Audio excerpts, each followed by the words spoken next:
Bonjour tout le monde, donc aujourd'hui nous avons 2 heures de cours et pour ces 2 heures nous allons travailler, enfin vous allez travailler sur une partie de l'histoire littéraire en ce qui concerne la poésie. Donc je vous demande de prendre une nouvelle feuille afin de prendre des notes tout en regardant cette vidéo. Évidemment, si vous avez besoin de revenir en arrière, faire des pauses ou autre parce que vous n'avez pas eu le temps de noter ou vous n'avez pas bien comprise, il vous suffit de revenir tout simplement en arrière. Donc le titre de ce cours est le suivant: les voix des poètes du Moyen-Âge au XVIIIe siècle. Donc la problématique qu'on peut se poser, la question, plutôt, on ne va pas trop parler ici de problématique, c'est comment a évolué la poésie au cours du temps.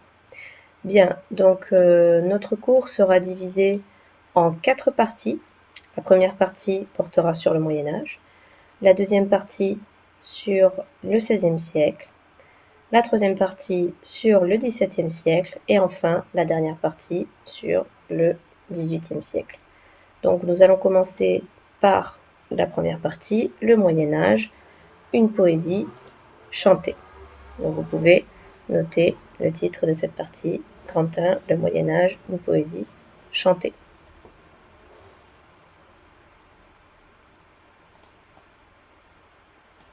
Bien, donc que se passe-t-il au Moyen-Âge? Alors au Moyen-Âge, la poésie était surtout transmise oralement, d'accord? Ça c'est important de s'en souvenir. Même si elle connaît donc de nouvelles formes écrites, évidemment les textes étaient écrits, mais ils étaient par la suite chantés et enfin récités en chantant. Donc c'était souvent accompagné aussi de musique et de danse. Donc vous voyez ici l'image que je vous ai mise. Donc il s'agit d'une miniature où on voit effectivement deux musiciens qui sont très représentatifs de l'époque, qui chantaient des poésies. Donc les vers étaient chantés par des jongleurs à la cour des seigneurs. Ces jongleurs en France portent deux noms. Alors on retrouve les troubadours dans le sud de la France qui composaient en langue d'oc, et on retrouve aussi les trouvères au nord de la France qui employaient la langue d'oï. Donc c'était assez important à cette époque-là aussi parce que cela contribuait à la promotion des langues parlées plutôt que le latin. D'accord? On commence à se détacher du latin.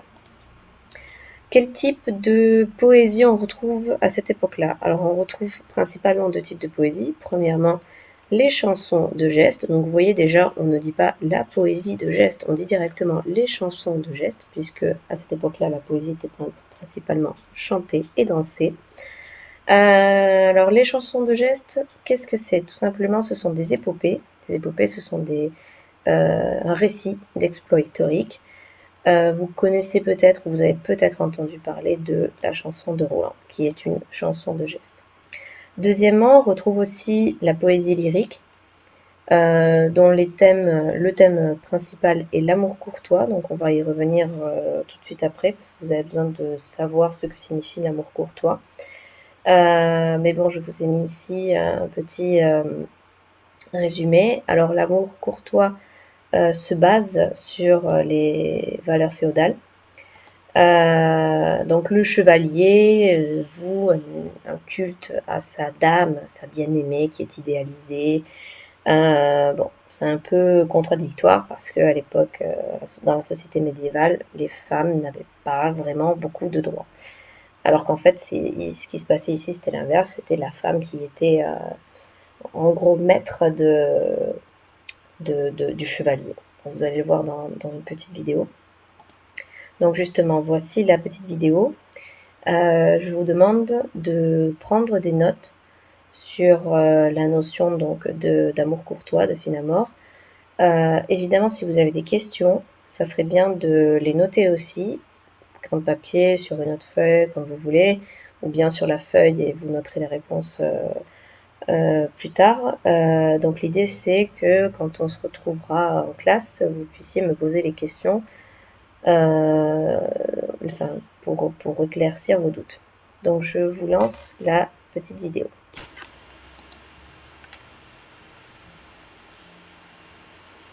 Si notre vision du Moyen-Âge européen est souvent très pessimiste, beaucoup voyant en cette période de l'histoire un âge sombre marqué par les guerres, la famine ou encore la peste, il existe pourtant un élément de la société médiévale qui contraste fortement avec cette idée et qui a influencé les arts pendant des siècles, la courtoisie. Née à travers les mélodies des troubadours qui chantaient à la cour des grands seigneurs, cet amour courtois, également appelé finamore en italien, est une conception romantique de l'amour bercée par les valeurs de la noblesse et de la chevalerie. De nos jours encore, la courtoisie s'invite au cinéma, à la télévision et même dans notre société. Alors partons à la découverte de l'amour courtois tel qu'il existait au temps des chevaliers.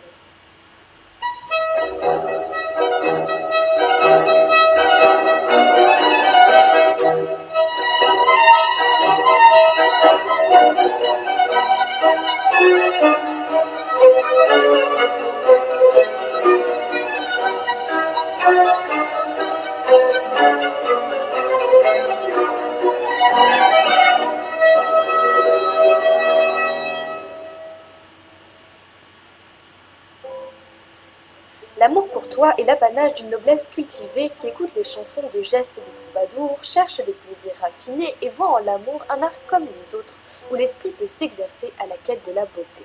Ce modèle est né dans le midi de la France, dans les royaumes d'Aquitaine et de Champagne aux alentours du 1er siècle, mais il se propage partout en Europe à travers les arts et les poésies lyriques, comme par exemple le Minnesänger germanique, dont le nom vient de Minne, qui signifie amour. Le sentiment amoureux fait partie de l'émerveillement dont est censé faire preuve l'homme cultivé devant la beauté de ce monde, comme le montre par exemple le roman de la rose où le personnage tombe en émoi devant une rose qui symbolise la femme aimée. Mais c'est surtout à travers les récits des aventures des couples légendaires de la matière de Bretagne, comme Tristan et Iseut ou Lancelot et Guenièvre, mais aussi de la matière de France, comme Roland et Angélique, qu'une telle conception de l'amour se popularise peu à peu dans les cours européennes. Mais l'amour courtois est loin d'être un simple raffinement poétique voué à la recherche de la beauté. Au contraire, il fait partie intégrante du système médiéval de la chevalerie, dont il transpose les valeurs de vaillance, d'apprentissage, de bravoure et de dévouement aux relations hommes-femmes. En réalité, on pourrait le définir comme une relation vassalique entre l'homme et la femme, qui était souvent considérée comme inaccessible et d'un rang social supérieur au chevalier, dont l'homme accepte l'indépendance mais se soumet au moindre de ses désirs et cherche à se montrer digne d'elle en se comportant avec bravoure. La femme servie est souvent la femme du seigneur suzerain du chevalier qui gérait les affaires du château quand son mari était en croisade, une preuve de l'indépendance et la liberté des femmes nobles à cette époque. La fidélité est également au cœur de cette relation, comme l'illustrent des fictions modernes inspirées du monde médiéval, comme par exemple Le Seigneur des Anneaux, avec le vœu de loyauté d'Aragorn envers sa bien-aimée Arwen. L'amour courtois suit une série d'étapes où la femme joue un rôle central, similaire à celui du suzerain qui soumet son vassal à l'épreuve. Après l'attraction visuelle envers la femme aimée et la vénération lointaine de celle-ci, a lieu une déclaration passionnée du chevalier à son égard, qui se trouve rejetée par la femme aimée, distante et hautaine. Après avoir renouvelé ses vœux de fidélité éternelle et avoir subi diverses manifestations d'amour inassouvies, le chevalier est enfin autorisé par la dame à prouver sa valeur et sa loyauté à travers une série d'épreuves auxquelles la dame le soumet et qui peuvent parfois aller jusqu'à l'humiliation. On pense par exemple à Lancelot, dans le roman de Chrétien de Troyes, qui pour délivrer Guenièvre doit monter sur l'infamante charrette des condamnés. Ce n'est qu'après que le héros peut enfin espérer consommer son amour secret, même si celui-ci doit souvent rester caché.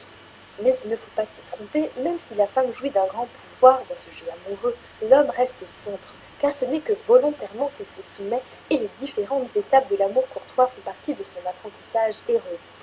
L'amour courtois participe avant tout à l'éducation du chevalier dans le sens où celui-ci y apprend la patience, la bravoure et l'humilité, trois valeurs essentielles, mais il y apprend aussi à s'exercer à maîtriser ses pulsions, tout comme il doit maîtriser son corps dans un tournoi, bien que cette maîtrise de soi n'était pas absolue, puisque les femmes d'un rang social inférieur n'ont pas droit à ce privilège, et les chevaliers assouvissent souvent leurs pulsions charnelles avec elles, comme le montre par exemple le droit de cuissage.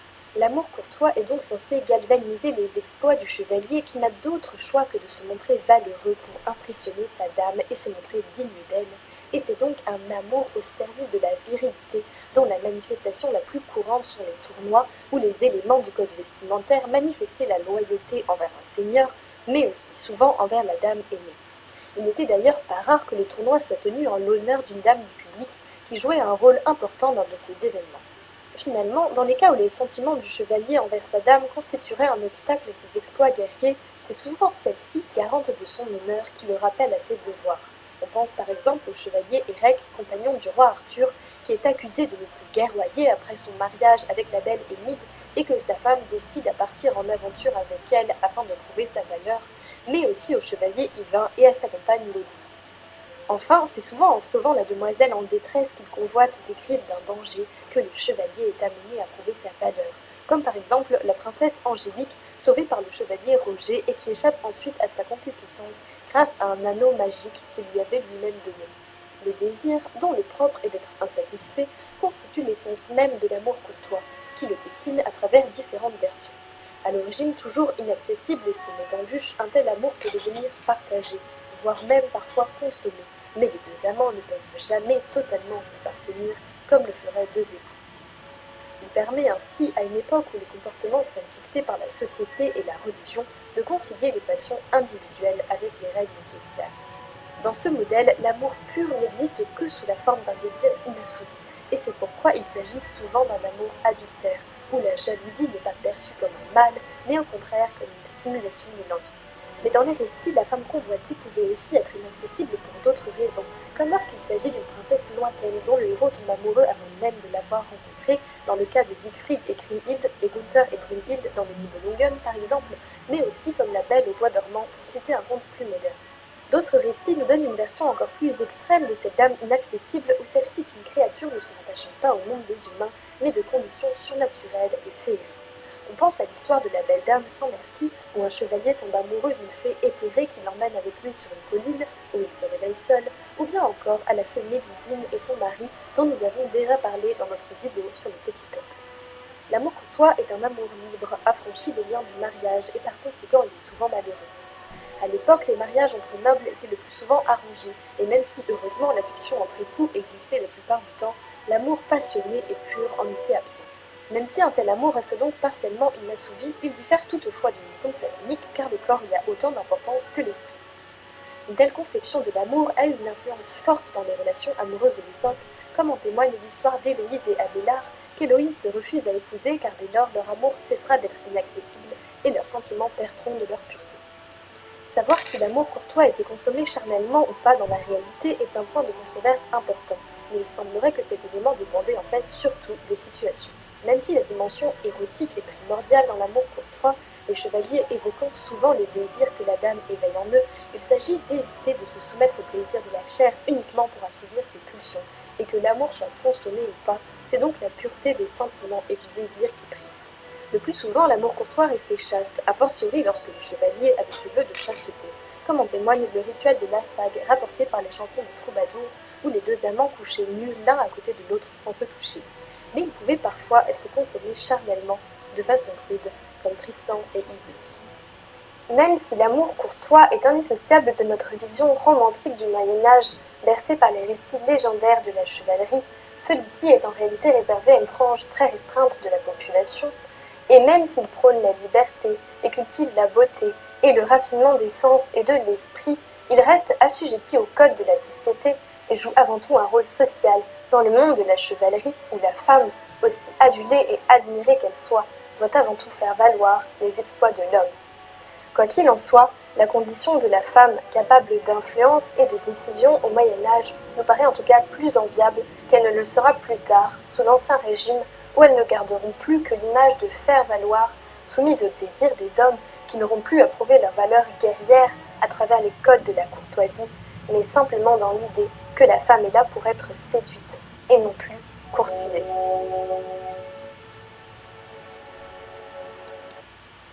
Bien, donc si vous avez des questions, des remarques à faire sur cette vidéo, n'hésitez pas donc à prendre note. Nous en discuterons en classe à mon retour. Donc nous passons maintenant à la deuxième partie. Le XVIe siècle, la Renaissance, la poésie à la mode italienne. Donc c'est le grand 2, ami grand 1, le Moyen-Âge, une poésie chantée. Grand 2, le XVIe siècle, la Renaissance, la poésie à la mode italienne.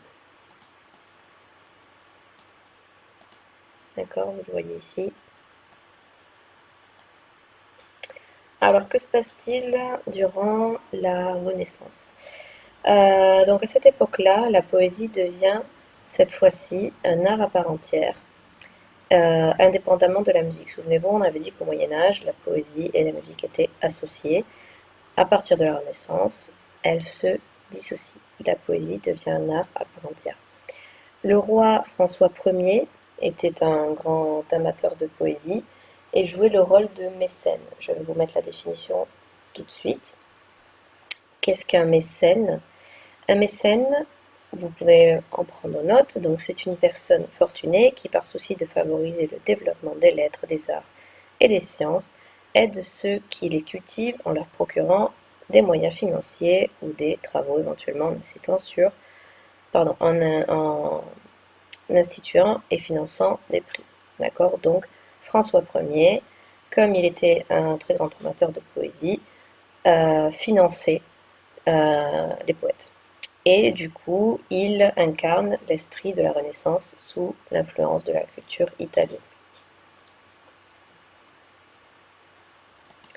Bien, alors, durant la première moitié du XVIe siècle, on avait donc des poètes de cour, par exemple Marot, et de l'école de Lyon, Louise Labbé.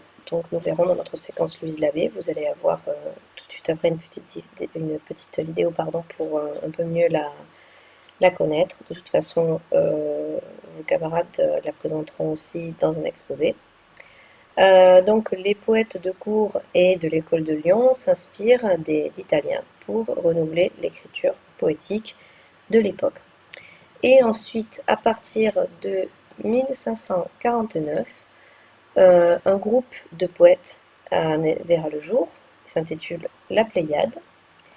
On retrouve notamment parmi ce groupe deux poètes que nous verrons en classe qui s'appellent donc Dubélé et Ronsard.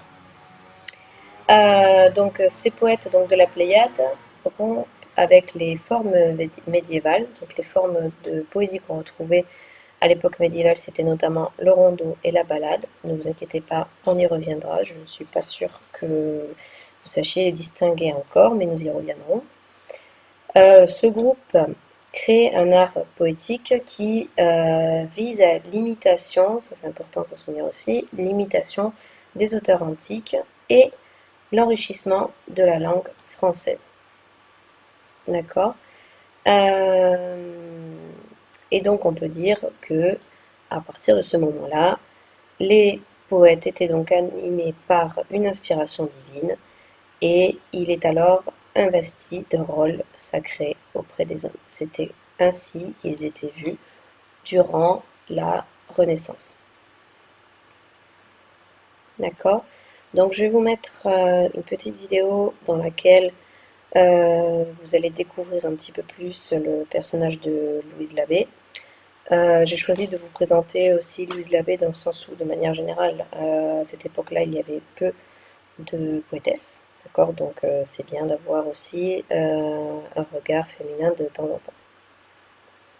Donc je vous mets la petite vidéo et vous prenez des notes sur la vie, on va dire, de Louise Labbé.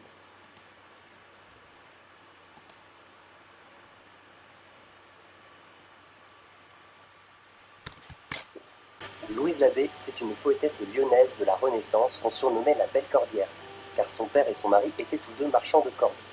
Lyon était une ville particulièrement florissante à la Renaissance, avec le privilège d'une foire qui amenait à la fois des échanges économiques et culturels, notamment avec l'Italie. Louise Labbé n'est pas noble et c'est une femme, et pourtant son père tient à lui donner une éducation accomplie. Elle joue du luth, elle parle latin et italien. Elle fait aussi de l'équitation, de l'escrime, ce qui est très rare à l'époque pour une femme. D'ailleurs, elle défend l'éducation des femmes dans son Débat de folie et d'amour. Dans le milieu littéraire, elle participe au cercle poétique de l'école lyonnaise autour de Maurice Sèvres. Au milieu du XVIe siècle, on ne cherche pas à exprimer des sentiments originaux. comme feront les romantiques au XIXe siècle. Le poète n'est pas perçu comme un créateur, mais plutôt comme un révélateur des sentiments humains. Ainsi, chacun s'essaye sur les mêmes thèmes. Il y a une saine émulation qui rend la vie littéraire particulièrement active. Dans notre sonnet numéro 8, Louise Labbé prend le thème de l'amour doux et amer, qui appartient à la tradition médiévale de la fine amour, l'amour courtois. C'est aussi un thème central chez Pétrarque, le poète italien, qui a popularisé le sonnet. Mais en reprenant la forme du sonnet, Louise Labbé parvient pourtant à renouveler la représentation du sentiment amoureux, parce qu'elle va mettre en place une forme de lyrisme très particulière. Elle va fondre des émotions très fortes avec des images très contrastées, dans un poème très dense, intemporel et universel. Donc vous voyez ici, vous avez un poème qu'elle a écrit qui est toujours très connu. D'accord. De toute façon, nous allons l'étudier en classe. D'accord. Bien.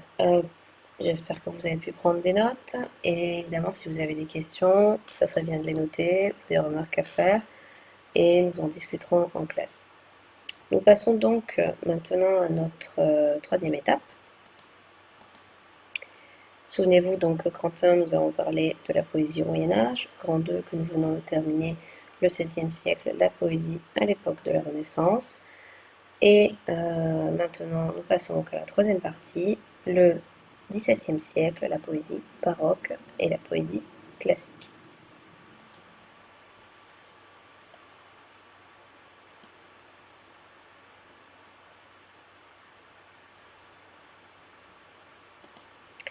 Bien, alors qu'est-ce qui se passe donc au XVIIe siècle? Alors ça peut vous paraître un peu étrange qu'il y ait à la fois de la poésie baroque et de la poésie classique, mais en fait le XVIIe siècle est partagé entre ces deux courants. D'accord? Donc à cette époque-là, au XVIIe siècle, une grande partie de la poésie est au service du pouvoir. D'accord? Les poètes de cour célèbrent la grandeur du roi ou des puissants mécènes. D'accord?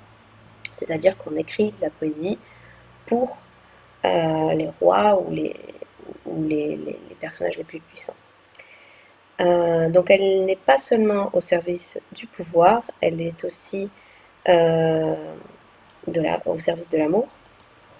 Il y a donc des poètes précieux qui raffinent sur les codes de la galanterie, mais elle est aussi au service de Dieu. On a par exemple des poèmes sur des oraisons funèbres, sur la méditation sur la mort. Donc retenez bien ces trois points. À cette époque-là, au XVIIe siècle, la poésie est utilisée pour trois raisons principales. Elle est au service du pouvoir, au service de l'amour ou au service de Dieu. D'autres poètes refusent l'esthétique de la rigueur, par exemple Malherbe, nous y reviendrons, et cultivent plutôt la liberté de la satire et le plaisir de l'invention. On aura notamment à cette époque-là des poètes libertins, Viot ou Saint-Amand. Alors, durant la première moitié du XVIIe siècle, le courant qui s'installera, ce sera plutôt le courant baroque. D'accord ? C'est un courant qui privilégie une vision instable du monde. Nous y reviendrons lors de l'exposé qui devra être présenté par certains de vos camarades. Et sous ce courant-là, les poètes baroques exploitent le sentiment amoureux avec exubérance, c'est-à-dire exagération, et un style très chargé. D'accord ? Ensuite, durant la seconde moitié du XVIIe siècle, nous aurons plutôt des poètes classiques. D'accord ? Première moitié du XVIIe siècle, poésie baroque. Deuxième moitié du XVIIe siècle, poésie classique. Donc le classicisme impose un idéal d'ordre et de mesure sous le règne de Louis XIV et rejette ainsi les excès baroques. Donc on peut en conclure ici que le classicisme est en opposition au courant baroque. D'accord ? Pour finir, nous pouvons dire que la poésie règne aussi sur scène, c'est-à-dire au théâtre, et que les tragédies et certaines comédies sont écrites en alexandrin. Donc on utilise les vers, les alexandrins et les rimes dans des pièces de théâtre, surtout dans des tragédies et dans certaines comédies. Bien. Passons donc à notre dernière partie. Donc, nous avons vu, je rappelle, la poésie au Moyen-Âge, premier point. Deuxième point, la poésie au XVIe siècle et donc durant la Renaissance. Troisième point, la poésie au XVIIe siècle. Et donc, c'est une poésie qui est partagée entre un courant baroque et un courant classique. Premièrement baroque, puis ensuite classique. Et enfin, nous allons voir maintenant le XVIIIe siècle qui correspond à une période de déclin en ce qui concerne la poésie. Donc vous pouvez noter comme titre le XVIIIe siècle, la poésie en déclin.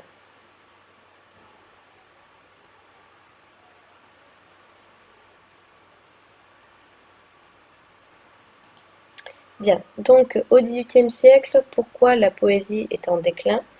Parce que les écrivains, les Lumières, préféraient la prose à la poésie versifiée. La prose, c'est par exemple un récit est écrit en prose, d'accord? La poésie versifiée, c'est quand il y a des vers, quand il y a des rimes. La structure n'est pas du tout la même. Et à cette époque-là, au siècle des Lumières, on avait moins de poésie versifiée qui était inventée, d'accord, écrite.